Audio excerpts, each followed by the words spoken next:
Bonjour, je suis Jean-Jacques Richard et aujourd'hui je vais vous parler de la fonction de responsable ou directeur de la sûreté. Pour cette vidéo, j'utiliserai l'appellation de manager sûreté pour désigner un responsable ou un directeur de la sûreté. La sûreté désigne la lutte contre l'homme agissant de manière malveillante et donc de manière volontaire. Il peut s'agir de vol sous toutes ses formes, de fraude, de dégradation, d'espionnage ou bien encore de terrorisme, pour ne citer que ces quelques exemples. La sécurité recouvre quant à elle la sécurité incendie, la sécurité au travail, la sécurité alimentaire et bien d'autres formes de sécurité. Il existe depuis bien des années maintenant des débats sémantiques concernant ces deux termes. Pour ma part, je retiens les termes de sûreté pour toutes les actions malveillantes ayant pour origine l'homme agissant de manière volontaire et de sécurité pour toutes les autres situations entraînant des incidents ou accidents.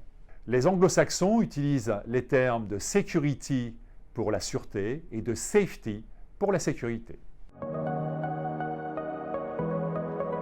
Quelle que soit sa taille, l'entreprise est constituée d'actifs parmi lesquels l'on retrouve des biens matériels et des biens immatériels.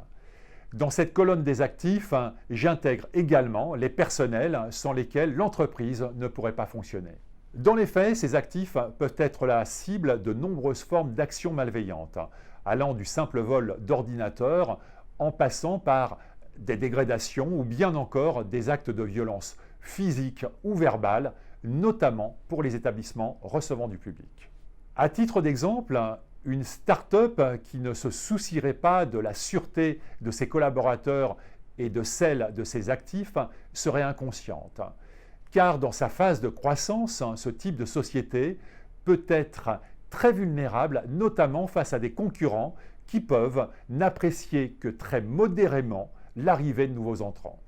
Imaginez que des actions de déstabilisation, un vol de données confidentielles ou l'agression de collaborateurs en mission en France ou à l'étranger ne peuvent arriver qu'aux autres constituent, selon moi, une faute de gestion majeure.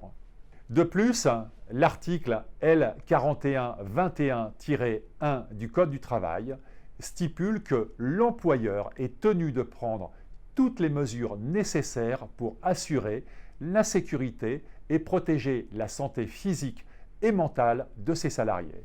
Dans ce cadre, l'employeur ne doit pas seulement diminuer le risque, mais il doit l'empêcher. En la matière, je ne peux qu'encourager tous les dirigeants d'entreprises, privées ou d'institutions publiques, à prendre connaissance des différents articles du Code du travail sur ce sujet, mais également de la jurisprudence. En l'espèce, il s'agit d'un problème de taille d'entreprise. Une multinationale du CAC 40 pourra avoir un directeur de la sûreté et un directeur de la sécurité, là où une entreprise de taille plus modeste aura un responsable ou un directeur de la sûreté et de la sécurité. Dans tous les cas, ces deux missions ne sont nullement incompatibles, bien au contraire, et peuvent être cumulées. Il ne s'agit dans les faits que d'une question d'organisation et de moyens. Sur un plan comptable, une telle fonction constitue une charge, mais dans les faits, elle constitue un investissement permettant de protéger les personnes et les biens.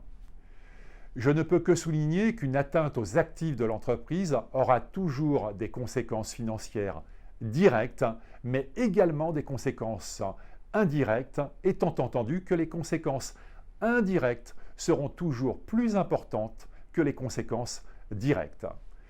Selon moi, un service sûreté est toujours une source de création de valeur immatérielle. La question du rattachement hiérarchique est essentielle. Selon mon expertise, il est primordial que le responsable ou directeur de la sûreté soit rattaché directement au directeur général ou au président de l'entreprise, et ce pour plusieurs raisons. La toute première est de supprimer toute forme de filtre entre le manager sûreté et le dirigeant de l'entreprise.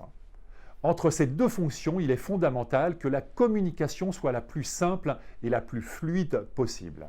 La seconde raison est l'effet top-down. Cette expression anglo-saxonne implique que la stratégie en matière de sûreté, qui est validée par le président ou le directeur général, n'est en aucun cas optionnelle et doit être appliquée dans l'ensemble de l'entreprise et par tous les collaborateurs. Enfin, la troisième raison, et non des moindres, est qu'un manager sûreté ne doit ressentir aucune forme de pression qui pourrait émaner d'un ou plusieurs membres du comité exécutif.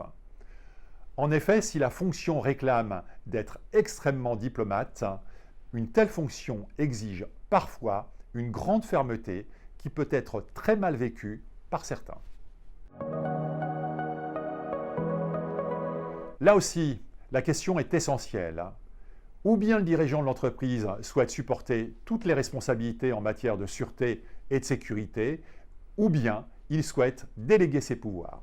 Si le dirigeant de l'entreprise souhaite déléguer ses pouvoirs, il devra respecter en tout point des conditions spécifiques et indissociables. Il devra d'une part s'assurer de toutes les compétences de son délégataire. D'autre part, il devra conférer à son délégataire l'autorité nécessaire pour faire appliquer les mesures qui auront été décidées. Et enfin, il devra aussi s'assurer que le délégataire dispose d'une indépendance totale et de tous les moyens nécessaires à l'exercice des missions qui lui incombent. Si l'une de ces mesures n'est pas intégralement respectée, alors la délégation de pouvoir ne sera pas considérée comme valide. Les questions de sûreté et de sécurité sont stratégiques au sein de toutes les entreprises, quelle que soit leur taille. Pour mener à bien ces missions, un manager sûreté doit pouvoir avoir une vision globale des stratégies qui seront mises en œuvre et observer l'entreprise de manière transversale. À titre d'exemple, des restrictions budgétaires pourront entraîner des mouvements sociaux, là où la conquête de clients stratégiques peut faire l'objet de vives et brutales réactions de la part de concurrents. De même que le lancement d'un nouveau projet peut entraîner un activisme extrêmement violent, comme cela a été le cas par exemple pour le déploiement des antennes 5G. L'une des tâches d'un manager sûreté est d'être en mesure d'anticiper la matérialisation de risques qui sont protéiformes et pour ce faire, il se doit d'être à la source de toutes les informations. Plus que jamais, la sûreté doit être perçue comme une fonction transversale et stratégique dans toute entreprise. N'oubliez pas de vous abonner en appuyant sur le bouton et en activant la clochette pour être informé des nouvelles parutions. Si vous souhaitez que j'aborde des thématiques particulières, n'hésitez pas à me le faire savoir dans les commentaires. À bientôt et prenez bien soin de vous.